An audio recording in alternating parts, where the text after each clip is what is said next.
영수와 영숙, 영숙과 영수. 이름은 굉장히 비슷합니다만 잘 안 될 것 같은 그런 느낌이 듭니다. 영숙 같은 경우는 처음에 자신을 속여가면서 영수 대신에 상처를 선택하죠. 영수가 너무 인기가 많아서 어려울 것 같다고 말이죠.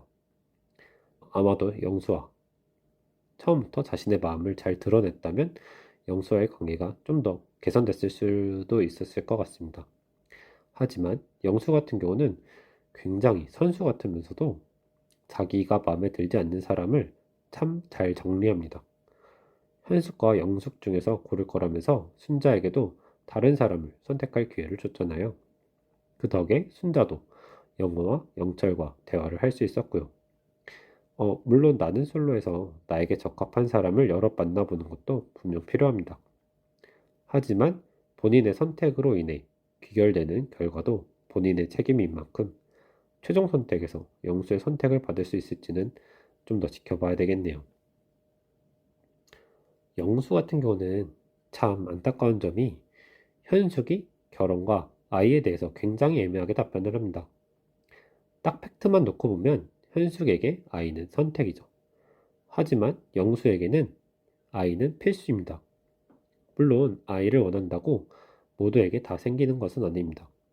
하지만 나이를 놓고 보면 영수와 현숙도 그렇게 어리다고 보기는 어렵습니다. 단적으로 얘기해 볼까요? 영수가 내년에 결혼을 하면 만 38세, 결혼하고 바로 아이를 갖고 출산하면 만 39세가 됩니다. 아이가 대학을 갈 때가 되면 영수는 이미 만 60세 정도가 되겠네요. 그렇다면 소위 정년퇴직에 가까운 나이가 돼버립니다. 하지만 현숙 같은 경우는 어떨까요? 꿈에 대해서 처음부터 지금까지 초지일관 똑같이 얘기하고 있죠. 100억 모으기, 회사를 대기업으로 만들고 싶다. 와 같은 이야기죠. 하지만 아이를 키워보셨다면 얼마나 저게 허황된 이야기인지 아실 것입니다. 아이를 누군가에게 온전히 맡길 수 있다고 해볼까요? 그렇다고 하더라도 아이는 엄마의 사랑이 회사에 받쳐지고 있는 것을 봐가면서 자라야 하죠. 시간을 투자해야 회사든 아이든 성장하기 마련입니다.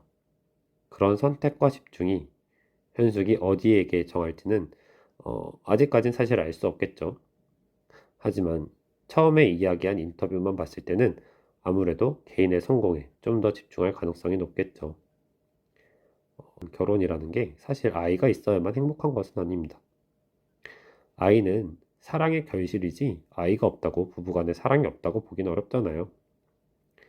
하지만 10번도 넘게 아이를 이야기하는 영수가 거리만 트집 잡으면서 영숙과의 관계를 계속해서 보류하는 것은 제 생각에는 아마도 외적 취향과 관련된 것이 아닌가 싶기는 합니다. 이 주관적인 취향이라는 것은 어쩔 수 없는 것이니까요. 7화 예고에서도 영숙은 이미 현숙과 영숙 중에서 영수가 간을 보고 있다는 것을 어느 정도 파악을 한 듯 싶습니다. 역시나 여기서도 신뢰가 느껴지지 않는다고 판단한 영숙이 과연 끝까지 영수를 지지할지는 모르겠습니다만 영숙이 상처를 정리하고 영수를 원했다고 했던 것처럼 비밀이라면서 이야기를 했지만 첫 선택처럼 전략적인 선택일 수도 있겠습니다. 영수가 그런 전략적인 선택을 좋게 받아들일까요? 그거는 좀 더 봐야 알 수 있겠습니다. 오늘도 재밌게 보셨다면 좋아요, 댓글, 구독 부탁드리겠습니다. 감사합니다.